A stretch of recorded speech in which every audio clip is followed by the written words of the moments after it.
This is the second video of a series on a popular question, walk me through a DCF.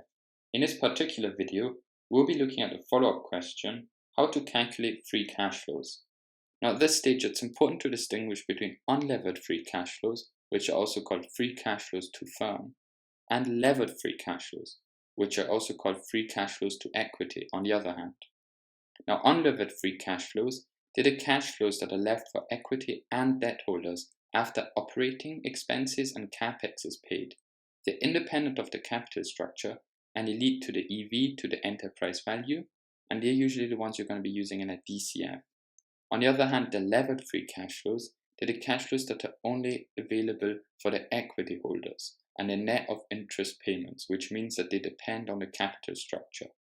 They lead to equity value and they're usually the ones that you'll be using in an LBO model. So because the question is about walking through a DCF, we're going to focus on the unlevered free cash flows. So how are they calculated? Well, it's EBIT after tax, adding back depreciation and amortization, subtracting the increases in net working capital, and subtracting the capex. And where do you get each of these items from? So EBIT will be from the income statement, depreciation and amortization generally also from the income statement. Increases in net working capital, you can look at the balance sheet and you can look at the current period versus the previous period. But we'll make a separate video on net working capital because it's quite a large topic.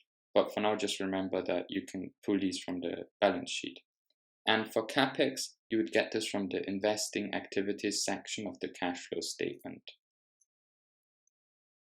So if you look at each of these items, so EBIT after tax, here it's important to ensure that all of the operating costs are captured in EBIT and that you don't include income from associates. And so this is a really important point, that you don't include the income from associates. And basically, it's because when you do the bridge from equity value to enterprise value, you're adding net debt and you're also adding, and you're also subtracting cash-like items. And an associate is treated as a cash-like item. And so because the associate is subtracted when you're going to enterprise value, you shouldn't count it in your cash flows so that you're sort of comparing apples to apples. So this is why it's important that you do not include the income from associates at this stage.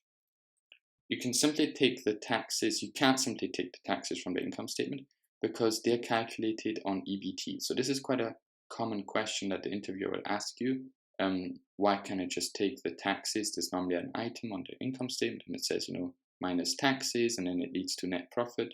But you can't do this because the taxes apply to the EBT and not to the EBIT. So this is like an important distinction. And if they ask you what tax rate to use, it's normally the marginal tax rate. Now all of the other items, so the depreciation, the net working capital, the capex, they can be thought of as the net reinvestment to sustain the growth of the company. And if we go into more detail, so for the depreciation and amortization, it's important to include both depreciation and amortization, but also impairment and write-offs.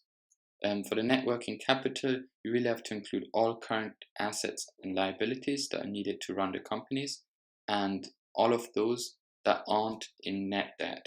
So this is an important distinction. And for the capex, you include both maintenance and growth for expansion capex, as well as asset disposals. So that's it. This should normally cover everything you need to know about the unlevered free cash flows for the question of walking you through a DCF. Thank you so much for watching. Don't forget to check out the other videos in the series and make sure to leave a comment if you've got any questions.